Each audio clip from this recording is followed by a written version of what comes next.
Chipandanga ward.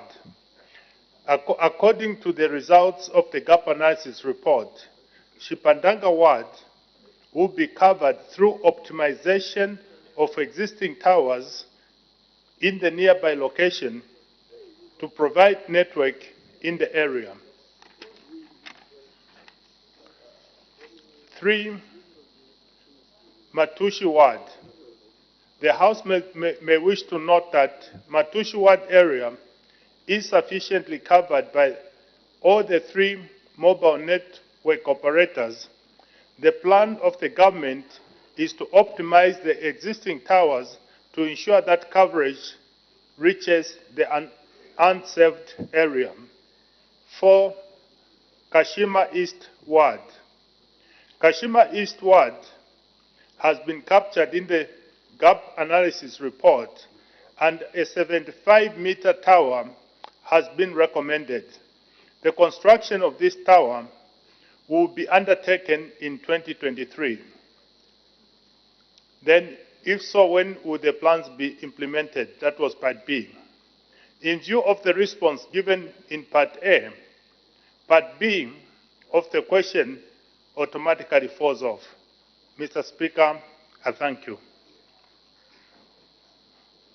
The Honourable Member from Fumbwe. Thank you very much, Mr. Speaker, and I would like to thank the Minister for the answers that he has provided to the people of Mufumbwe. Honourable Minister, I also want to thank you because indeed, actually, the way you have responded, those are the challenges that we are facing in Imiluji and Chimpandanga. By providing them with network, it will mean that these people will also benefit from what other people in the other parts of Zambia are also benefiting. However, you may be aware as well, in Kashima East and Kashima West, where there is a place which is called actually the depression, which was named under your name after you had an accident. You would agree with me that that depression doesn't have network. And you have told us that you are going to give us a communication tower in 2023. Is this same communication tower going to cover Kashima West, or it will just be in Kashima East, where we have the Mutati depression? Thank you. The Honourable Minister of Technology and Science. Mr. Speaker, the location is quite familiar for a different reason. And the reason we are putting a 75-meter tower as opposed to the 56 standard meter tower is for it to be able to cover both wards. I submit, Mr. Speaker. Thank you. The Honourable Member for Bahati. Thank you so much, Mr. Speaker, for the opportunity. Mr. Speaker, it's good to note that the Minister is giving a 75-meter tower to the people of Mufumbwe. And Minister, thank you also for the towers that have been built in Bahati. So I want to find out, Minister, from you, these towers that you are putting up, are they coming with the component of fiber linkage? You know, towers that are connected by fiber are reliable, they are more effective, and they've got fast internet connectivity. You know, the tower-to-tower microwave communication is quite slow. So are these towers coming with fiber linkage? I thank you, Mr. Speaker. The Honourable Minister of Technology and Science. Mr. Speaker, I think we'll take that into consideration. For now, we're just erecting the towers in those 2 places. But that addition request, we shall take it into consideration. I submit. Thank you. The Honourable Member for Mitete. Sir, I was indicating for a point of order, not knowing if I may be allowed to raise the same. There's a point of order, you can go ahead. Thank you, Mr. Speaker. Standing Order 66-1 and parliamentary language, offensive, provocative, insulting, Mr. Speaker, is not allowed in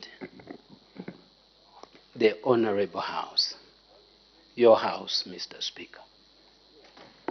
I had to go and seek recourse onto the verbatim. Sir, Honorable Member of Parliament, Mr. Mukosa, when he was asking a supplementary question to the Minister of Agriculture, this is what is obtaining in the hazards. Sir, Mr. Mukosa, Madam Speaker, I would like to thank the Honorable Minister of Agriculture, Mr. Matole Pili.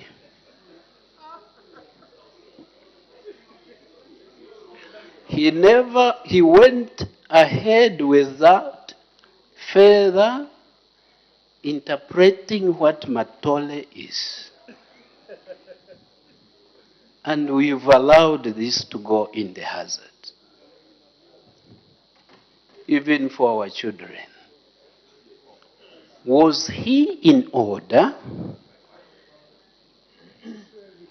to say, Mr. Matole,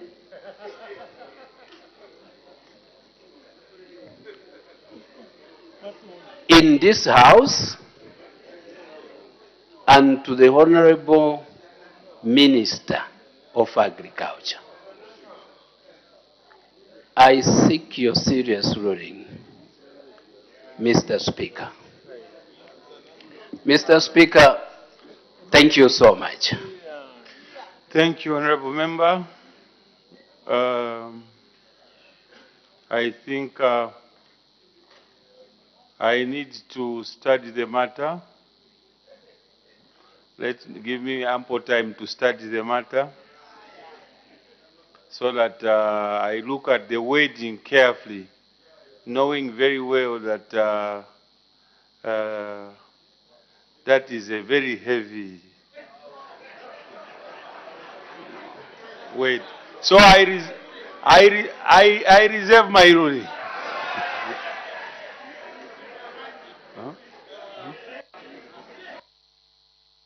Because I need to consult the verbatim. No, but you give me ample time. Give me ample time. Yes.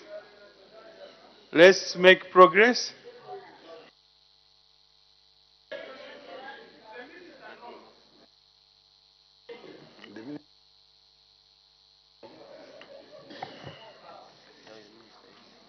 The Minister? Okay. Next question. The Honorable Member for Kanchibia. Question 369, Mr. Speaker. The Honorable Minister of Finance and National Planning.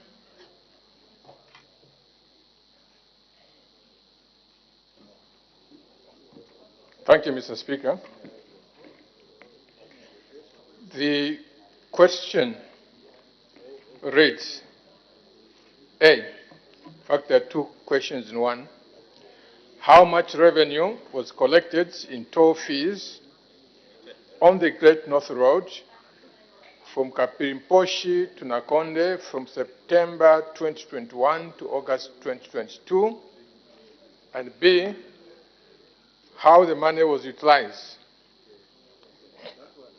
Mr. Speaker, in response, the House may wish to note that there are 3 collection toll points on the Great North Road between Kapirimposhi and Nakonde, and these are: number 1, George Kunda Toll Station in Mkushi. Number 2, Chilonga Toll Station in Pika. And 3, Nakonde border.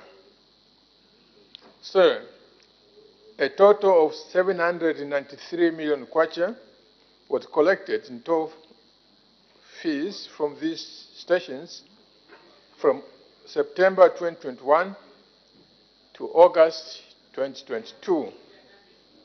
The breakdown of the amounts collected for each toll gate is as follows, and they're all from September to December 2021 on one hand, and January to August 2022, and the total.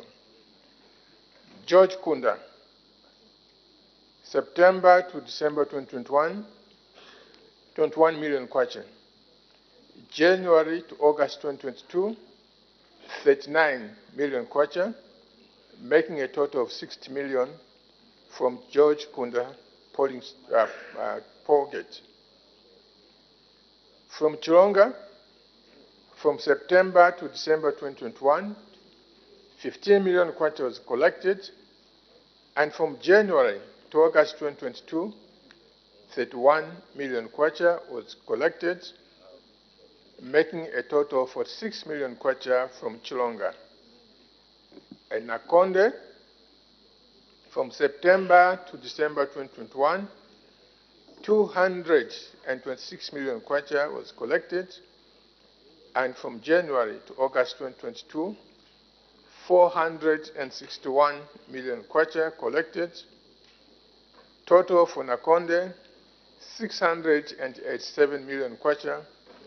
Grand total for George Kunda, Chilonga, and Nakonde toll gates, 793 million kwacha.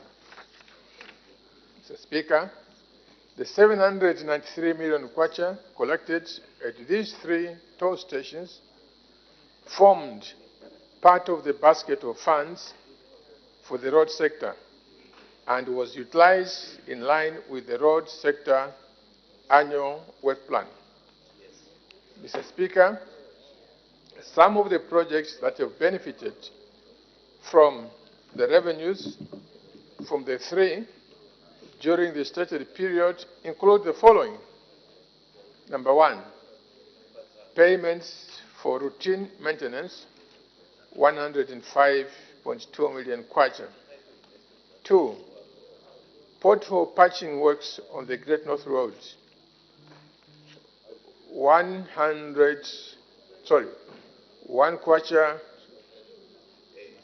million kwacha, 120,000. And 3, various feeder roads contracted under the Ministry of Local Government and Rural Development in Kapirimposhi, Mkoshi, Serenje, Mpika, Chinsali, Isoka, and Nakonde, 66.7 million kwacha. 66.7 million kwacha. Urban road works in Chinsali, 6.55 million kwacha. Mr. Speaker, I wish to thank you. The Honourable Member for Kanchivia. Mr. Speaker, I thank you so much, and allow me to thank the Honourable Minister for this detailed response. I think it makes it brings a lot of joy for those of us who are using this particular road. Mr. Speaker, the essence for asking this question was basically to find out if there's a mechanism for ensuring that a percentage of the funds raised from these particular roads, be it the Great North Road, etc., where we have tolling, a percentage from these particular roads can be dedicated to maintaining a particular road, in this case, the Great North Road. I think that will be my first question to the Honourable Minister. I thank you. So that is a suggestion.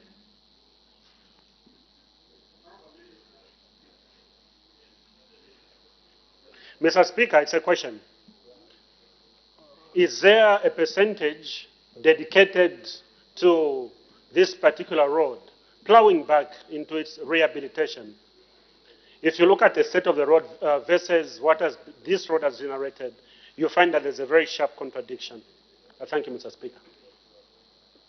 I don't think the minister would be capable, because that is the Minister of Infrastructure. That is work for the Minister of Infrastructure. The Minister of Finance just raises money. So who apportions the money, how it's divided? Minister of Infrastructure. Unless if the minister himself wants to shed light. But that's the work of infrastructure.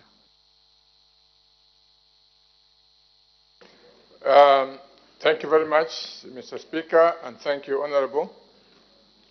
Indeed, the function of the Treasury is to allocate funds to all the sectors, including the road sector, and it's the sector ministry that now makes provisions depending on how they see the priorities at that particular time.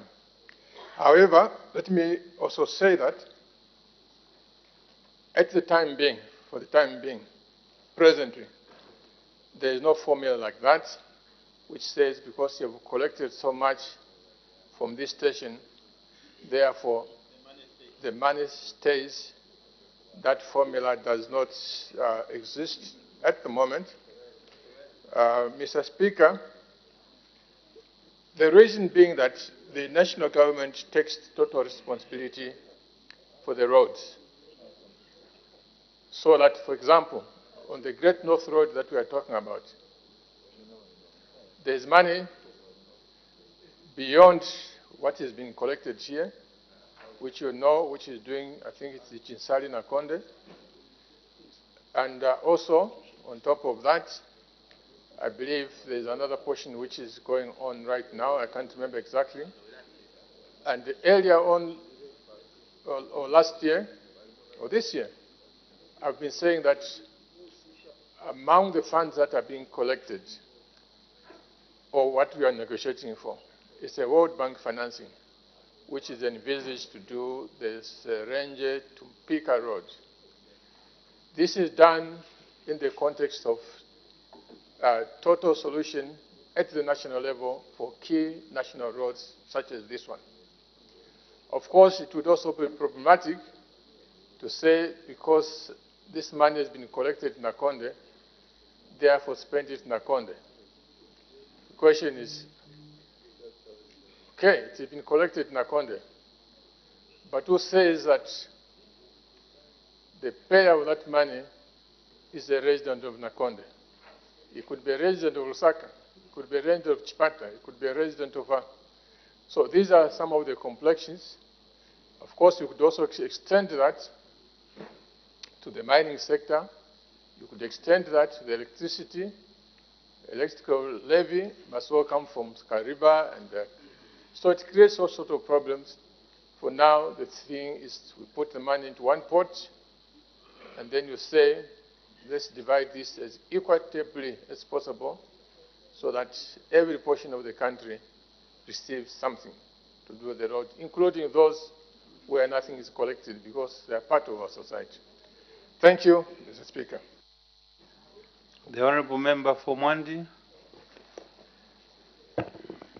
Thank you so very much, Mr. Speaker. To the Honourable Minister, I listened attentively as you were giving these figures that were raised in 2021 and then in 2022 as well. And I've seen a significant increase in the revenue collection on toll fees from 2021 January to 2022 January, compared to how much was raised in 2021. Therefore, I wanted to ask you, Honourable Minister, what do you attribute this increase in revenue collection to? Looking, there is even more than 100% increase in this revenue collection. Where is this? What do you attribute this increase to? Thank you. The Honourable Minister of Finance and National Planning. I thank you very much, Mr. Speaker, and the member for Mwandi. I know what you want to hear. what you want to hear is to say this government is more transparent, it is more caring, looks after money, but unfortunately, I cannot be very conclusive on that because the first portion is collection between September and December. So September, October, November, December, 4 months. The other one we're comparing is January to August, which is, this was under MMD, under UPND.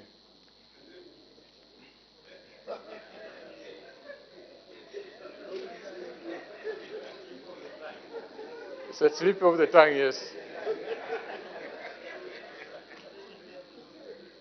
So the other one, January to August, those are, how many months? 8 months. So obviously what you collect in 8 months and what you collect in 4 months, there has to be a difference. So I would, for now, argue that the time periods are the ones that are determining the differences in these amounts. I thank you, Mr. Speaker. The Honourable Member for Lufansenshi.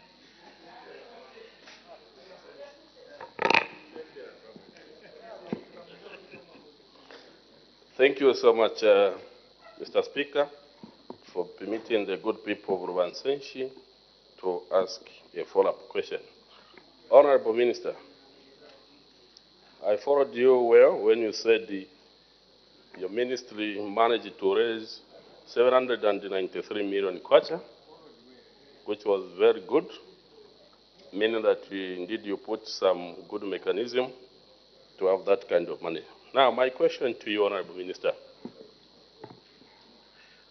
would you kindly share with this Honourable House how in future you are intending to prioritize areas that is really generating income so that at the end of the day, you can be able to encourage that sector to perform better? I'm asking this question, Honourable Minister. Right now, the people along Great North Road and even in Nakonde border itself, people are still complaining that we are subjected to bad roads in this region and other regions. My question is, what are you doing as a ministry which is in charge of budgets and even expenditure to ensure that indeed there is a real benefit to the Zambian people? I submit. The Honourable Minister of Finance, though it's a different question altogether.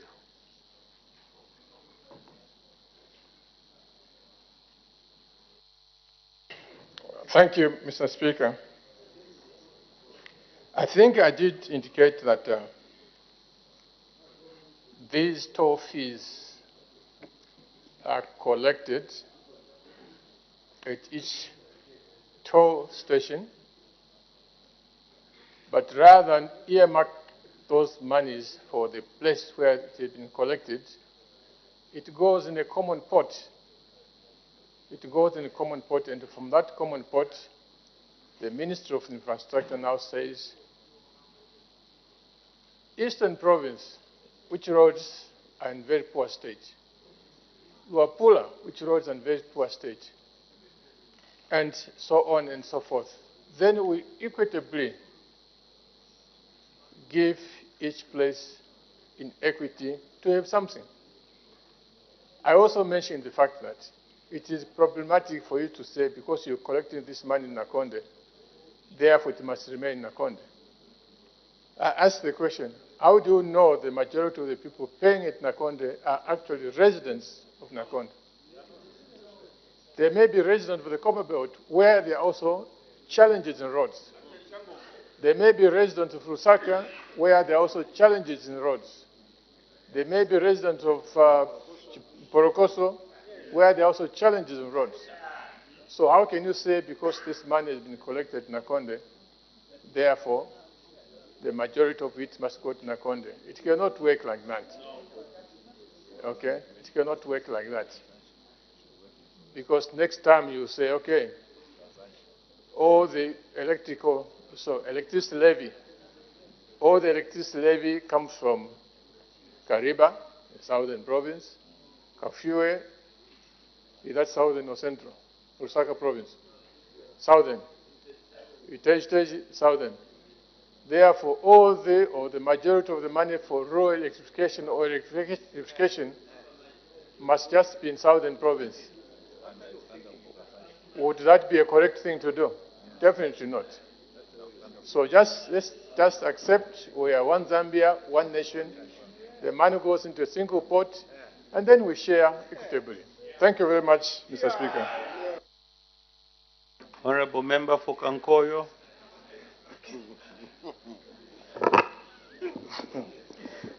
Thank you very much, Mr. Speaker.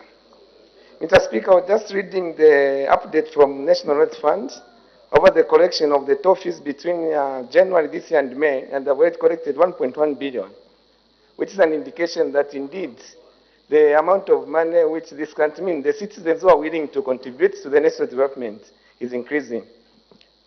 Now I want to ask from the Minister of Finance, is the money collected from toll gates only used for road maintenance, or it's also sometimes used for other government activities? If we collect 3 billion this year, are we going to spend 3 billion on road maintenance? I thank you. The Honorable Minister of Finance. Thank you, Mr. Speaker. Indeed, Mr. Speaker, I think the hallmarks of this government is financial discipline. Financial discipline, and one of the aspects of that is to say, if you have earmarked a certain fund for a specific purpose, the money for that must go in that specific purpose. Not to collect money for roads, then you're going to spend it on parties, or you spend it on other things. No. So I can confirm that everywhere that is collected in the tolls is given back to the road sector. And on top of that, of course, there's extra that is put from the budget. Mr. Speaker, if it had been this government that had borrowed $10 billion,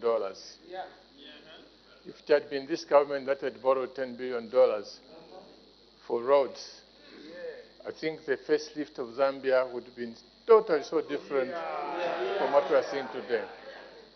I thank you, Mr. Speaker. The Honorable Member for Kanchiwia. Thank you so much, Mr. Speaker. And Honorable Minister, thank you so much for your responses. Road users out there would want to know how much, these roads are generating, what is coming from the toll gates. And so this sort of information, Honorable Minister, is very critical for the road users out there as they attach what they are paying to the state of the roads they're driving on. Honorable Minister, I was going to respond to, I think, what you've just closed with, but I think you've taken the question out of my mouth. With that sort of submission, let me just thank you for the sort of transparency, around targets and this particular information. Thank you so much. Thank you. The Honorable, I think that was a comment. Yes, thank you. The Honorable Member for Nyimba.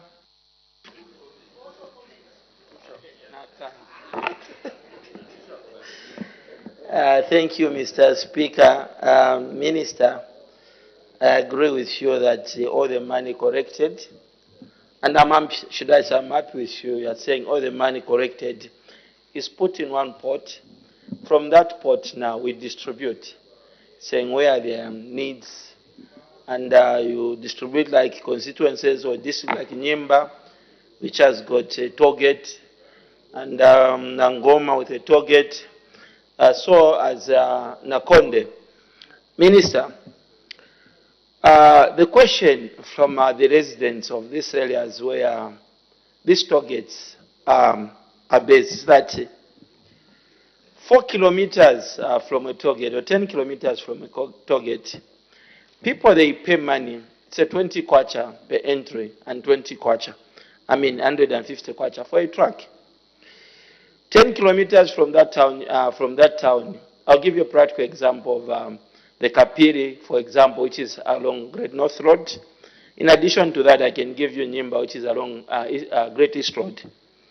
You find that these townships, if you are putting the money together to distribute equitably, these townships, these districts, there are no single tarmacs. And people pay from those districts. Yes, there are people coming from Shangombo passing through there. They pay. And the locals in those districts, Mr. Speaker, through you, to the minister, during rain seasons, you cannot even drive to the hospital, which is bare 1 kilometer. And my question to you, my question to you, through you, Mr. Speaker, to the Minister of Finance. Minister, with this prudent correction of money you have just given us, do you have plans to see to it that a certain portion, as you are distributing the money in that central port, a certain portion is given to the areas where these toll gates are situated, so that people from those districts can also appreciate what is there? Even at, oh, sorry, I would have gone to the. Thank you, Mr. Speaker. Thank you. Thank you.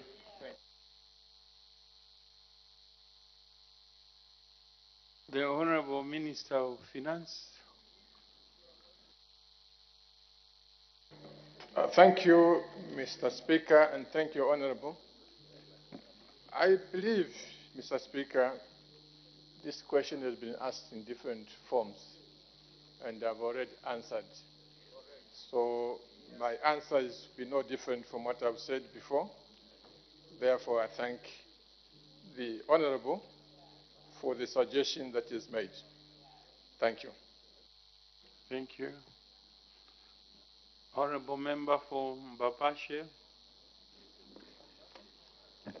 It is not in Mbambashe, Mr. Speaker, it's Pambashe.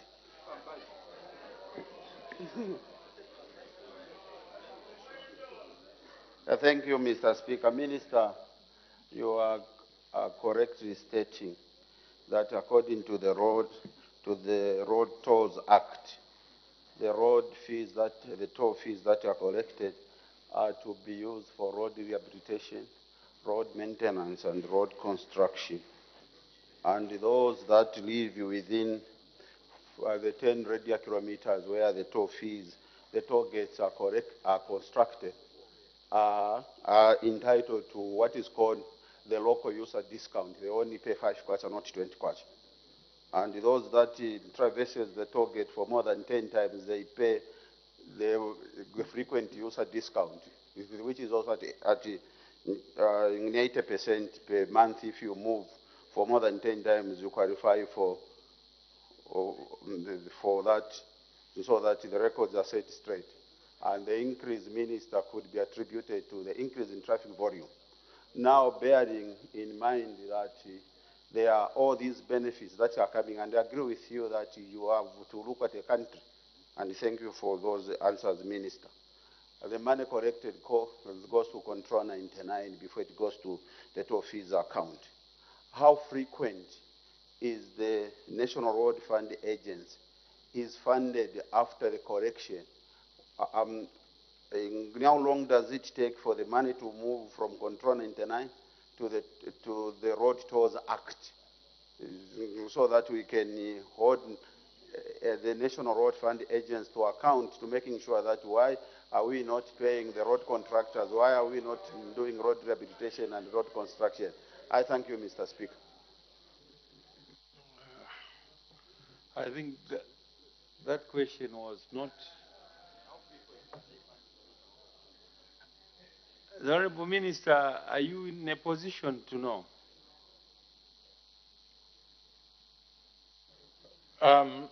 Mr. Speaker, thank you, and Honorable, thank you.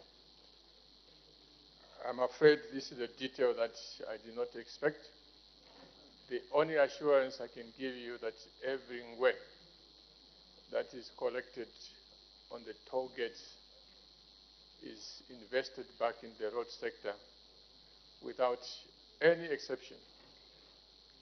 The frequency of the money being released, I'm sorry I can't answer that because the detail is too much. Thank you. Thank you. The Honorable Member for Kafue. Thank you, Mr. Speaker. And I also want to appreciate the question from my colleague from Nyimba, which the Minister took note of, because indeed it's a frustration for people like who live in Kafue to have these deplorable roads when they frequently pass through these toll gates and pay.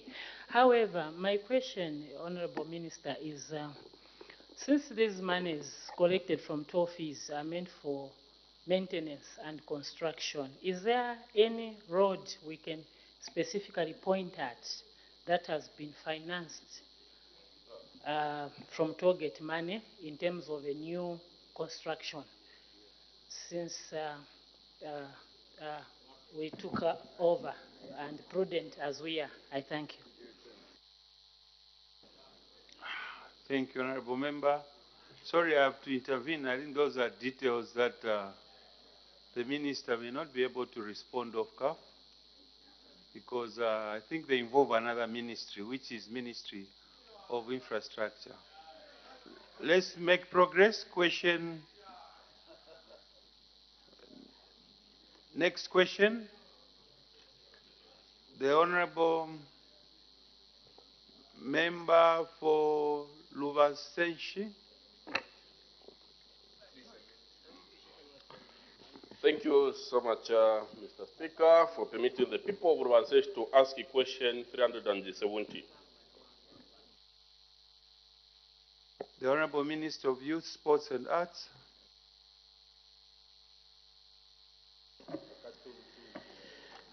Thank you, Mr. Speaker. The Member of Parliament for Luvansenshi is asking my ministry the following questions. A, what measures the government is taking to create employment opportunities for the youth in Luvansenshi? In Luvansenshi. B, what the targeted sector for the job creation is in Luvansenshi. And in C, Mr. Speaker, how many jobs are earmarked for creation in 2023 in Luvansenshi? I thought I should be very clear. Mr. Speaker, our response. The Honorable Member may wish to note that government has provided employment opportunities to the Zambian youth through, one, the recruitment of young people in the education sector, and my member may wish to know that about 381 teachers were recruited, and I believe that 98% are the young people. About 97 were also recruited under oath, and I believe that 98% is the young people. So close to about 500 jobs were created in Luvansenshi alone.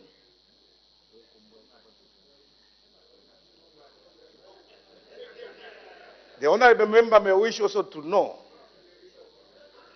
that apart from the education sector, we have health, as I had indicated. The defense wings are also recruiting. We have work in tourism. We have agriculture, small and medium enterprises, mining, just to mention but a few, Mr. Speaker. Mr. Speaker, the Member of Parliament may wish also to note that we have been providing grants, loans and contracts under CDF, obviously. Jobs are, yes, in Luvansenshi, jobs are being created.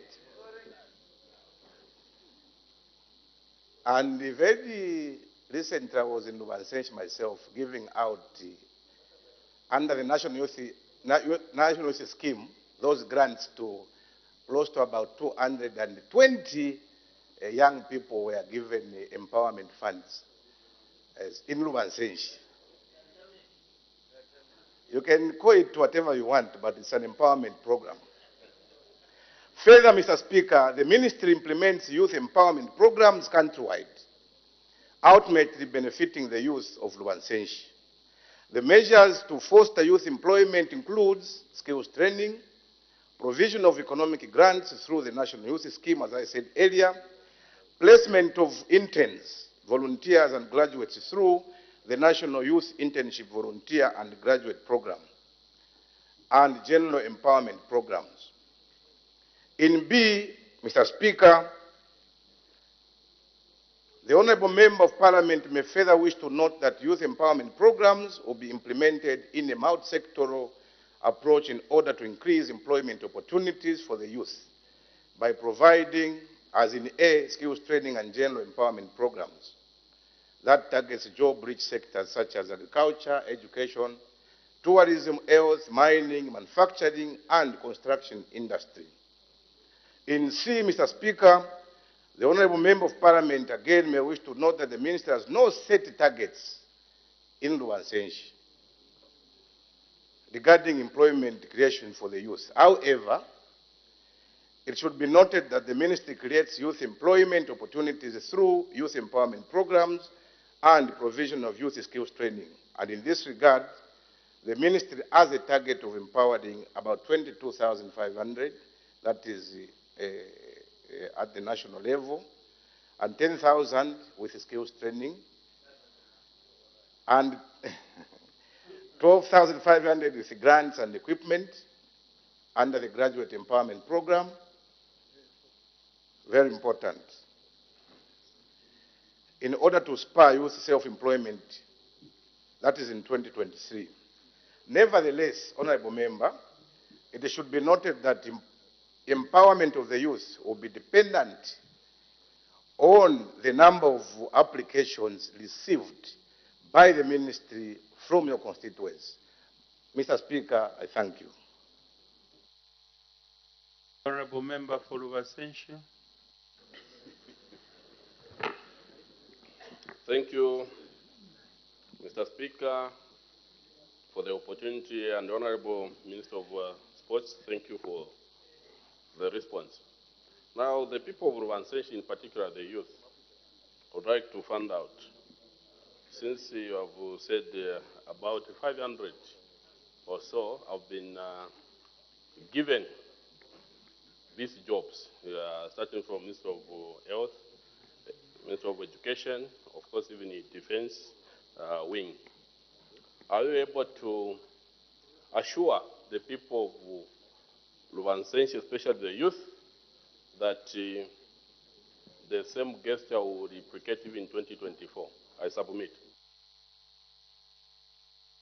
The Honourable Minister of Youth. Thank you, Mr. Speaker, and thank you, Honourable Member, for the follow-up question.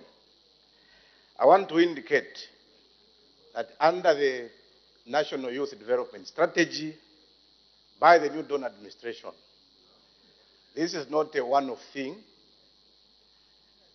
This is a continuous process because we inherited a huge mountain of unemployed youths. And obviously we can't just sit without finding interventions or solutions to the plight of the youth. So this is a continuous program. Even next year, we'll be employing.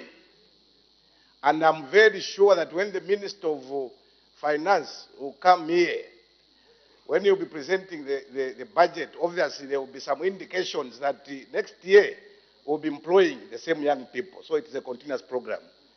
Thank you, Mr. Speaker. Thank you. The Honourable Member for Petauke Central.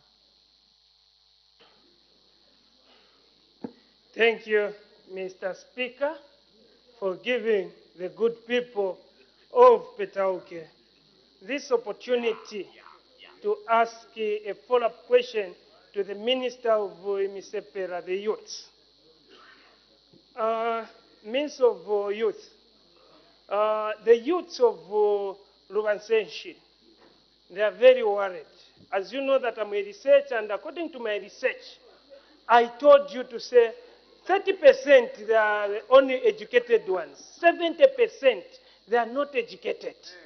But now you are only giving hope to those less percent, those who fall under 30%. What about these 70% youths who are not educated? What hope are you giving them? Thank you. The Honorable Minister of Youth, Accents. Thank you, Mr. Speaker, and thank you, Honorable Researcher for Petauke, Honorable Member, for that very important follow-up question. The research that this government, this Honorable House has been treated with, that research, it's questionable, Mr. Speaker, first and foremost, very questionable. Even the Member of Parliament, we may question him when he conducted that type of research. But we'll give him a benefit of doubt, Mr. Speaker, by saying that this government has not only looked on the people that are educated, everyone. When you go to the Ministry of Small and Medium Enterprise Development, we are not only considering those with papers. Everyone is included. When you come to the Ministry of Youth, when we go into these constituencies, these districts, we are not only giving empowerment programs to the educated ones, but to everyone, because we understand that every youth wants these empowerment programs. Now, the only thing that the member should do is to encourage the young people to go to school. I think that is very, very important. It should not just always be crying over those that have not yet acquired, not even a skill. When you go to CDF, CDF is not only considering those with maybe education background. Everyone can go to acquire a skill. There are those that are rearing goats, rearing chickens. They are involved in a lot of activities. So I think it is important for all members of Parliament to encourage our constituents that it is important that they go to school. As the President always indicates that the education is an equalizer. In fact, we have done a favor to some of you researchers. There is a free education policy. People will not be able to pay anything.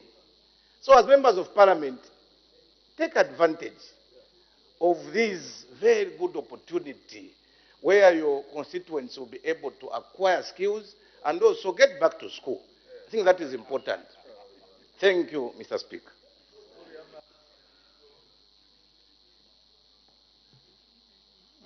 There's a point of order. Thank you, Mr. Speaker. Listening to the Honorable Minister of Youth, he said that they have done a favor by introducing free education. By they, I think he means the government has done a favor to the researchers or the members of Parliament. Now, Mr. Speaker,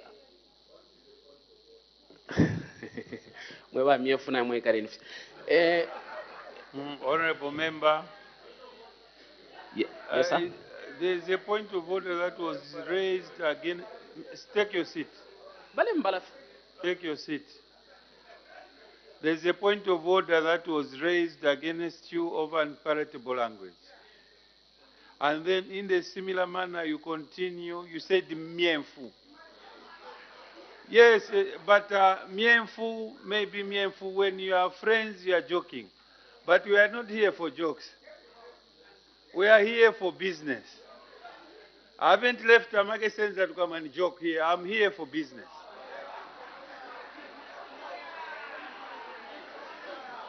No. So, avoid, no. Avoid that word mienfu and replace it or withdraw it. Withdraw it. Mr. Speaker, I gladly withdraw And I the word apologize. Imiefu, and I apologize. I replace it with beards, the man with beards. No, you don't necessarily need to say that. It's a description. He has beards. He has kept beards. No. It's not necessary for you to say that. Okay. The mines We are minister with beards. honorable, all of us, we are honorable members in this house. We are honorable members in this house. Okay. We can proceed, Mr. Speaker. May you take your seat, honorable member?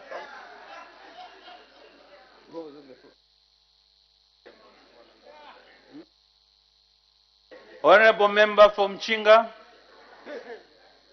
Thank you, Mr. Speaker. Mr. Speaker, I understand that there is a CDF component specifically for the youth.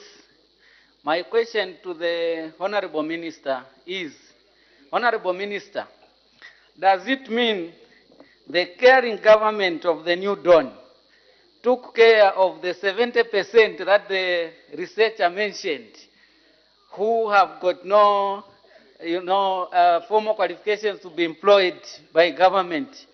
The 70%, are they cared for in the skills training component so that they go to school and then they can still have something to do? I thank you, Mr. Speaker. The Honorable Minister of Youth, Sports and Art. Thank you, Mr. Speaker, and thank you, Honorable Member, for the compliments. Indeed, this is a very, very caring government, indeed. I want to say, partly I would say yes. The CDF has also taken care of a certain percentage of that, the 70%. And apart from that, I also mentioned that the Ministry of Small and Medium Enterprises is also taking care of the same 70%. You go to agriculture, agriculture is also taking care of the same 70%. You come to my ministry, it is also taking care of the 70%. I'm just coming back from the Eastern Province, where we gave out about 120 motorbikes. Those do not have formal education. Those are in the 70%. Those are in the 70%, and they will be taking care of their families using those motorbikes. Apart from that, I said we are also giving grants. We are also giving loans. So the 70% has been swallowed by the respective ministries, but doesn't mean that we have finished. With everyone. There is also a certain percentage that we are about to tackle. So as we progress, definitely, looking at the huge mountain of unemployed youth that we inherited from a certain government, obviously we are going to fix it. And we know it. We know that.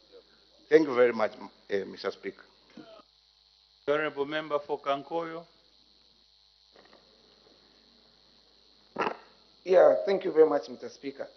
Mr. Speaker, in my constituency, 320 Jerabos with very little education qualification. Jerabos in Kankoyo. Yeah, in Kankoyo.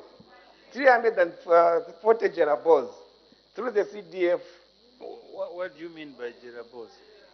Jerabos, these are small-scale miners. We are small miners in Kankoyo. So we mine at different levels. So small-scale miners, yes, who were just surviving on scavenging from the mine were given an opportunity to go to school, and some have been employed through CDF, through the skills training program, which has given them opportunity to go to school, get a skill, and they're working in the mines. So I want to find out from the Minister of Sports, isn't this the government really caring for the underprivileged in our society by giving us this resource? I thank you very much. Yeah. The Honorable Minister of Youth. I think it's just merely it's a comment. You're commenting, is it? It's a comment. There's no need for the Minister. The Honorable Member for Ruvasenshi will be the last, I think. Thank you so much, Mr. Speaker. Honorable Minister of Youth and Sports, we are dealing with the lives of the Zambian people, in particular Ruvasenshi constituency. And I'm happy that there are those plans and some that are being implemented. But I would like to bring to your attention, as I'm making a follow-up question, that grants, we are talking about 40,000 kwacha maybe per club, which is about 40 people, 50 people, is a bit temporal. Do you have intention to engage, for instance, the members of parliament to sit with them and share more ideas on how together we can help the youth in terms of job creation? Because I'm convinced that in each and every constituency, we can able to establish something big. For instance, creation of establishment of mines is one of things that can sort out jobs in this country. Establishment of irrigation schemes is something that can sort out this problem in terms of job creation. Establishment of timber processing, plus more things that can add value to job creation. My question is, do you have plans to sit with members of parliament as a ministry so that we can able to sit nicely and exchange notes? I submit to you, Mr. Speaker. The Honorable Minister of Youth, Sports and Arts. Thank you very much, Mr. Speaker, and thank you, Honorable Member, for that follow-up question. Mr. Speaker, first I want to, we should never create an impression that when we give grants, it's temporal. We are sending a very negative statement. And I believe that we should not go that route. When you empower an individual, even with 2,000, 1,000, 5,000 kwacha, I know we may have members of parliament here who started with just a 500 kwacha, and today they are millionaires. So when you are giving grants, please let us encourage our young people that when you are given that grant, they need to take care of it so that they can earn a living out of that grant. So I thought I should clear that one. Then I said again, Mr. Speaker, that we have the National Youth Development Strategy as New Dawn administration, in which we have programs like the internship program. In fact, your district, that is Luwingu, has also benefited from the internship program. That is in our quest to alleviate the unemployment levels that you created, Honorable Member of Parliament for Ruvasenshi. We are trying by all means to make sure that at least a lot of our young people are given some jobs. We create job opportunities for our young people, especially that is one of our campaign messages that we had told our people that to create jobs and also job opportunities for the young people. And we are just doing that. Answering your question, we do not have the monopoly of wisdom, Honorable Member. When you have progressive ideas, please come to us. Come to us, and we'll definitely implement those progressive policies. Obviously, we are going to sieve. When you bring an idea which cannot take us anywhere, I will sieve it. When you bring an idea which will take us somewhere, we'll go along with it. With that, Mr. Speaker, I want to thank you most sincerely for this opportunity. Thank you very much. Any further debate? I honor the Vice President, adjournment.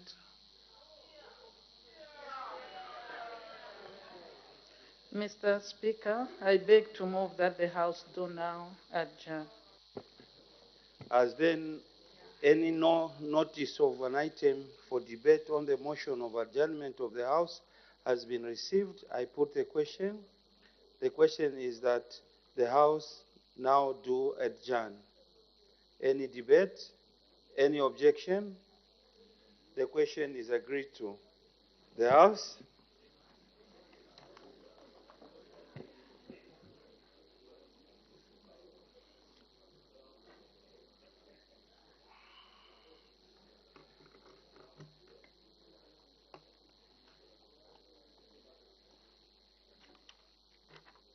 Is now adjourned.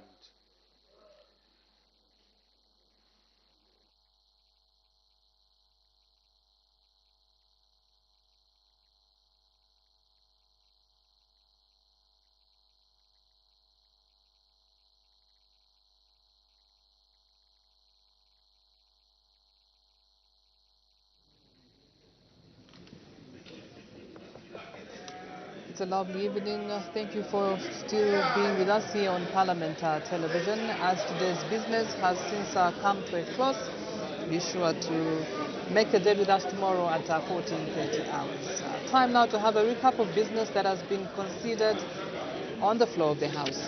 Exactly, Claudette. And when business resumed, the Honourable Minister of Agriculture, that's Honourable Ruben Mutolo Kiri, did render a ministerial statement on the status of the Farmer Input Support Programme 2023 to 2024 farming season, in which he informed the House that the government will continue to implement the Farmer Input Support Programme in the 2023 to 2024 farming season. The minister did say that the program will be implemented using two modalities, namely direct input supply and the e-voucher system. The direct input supply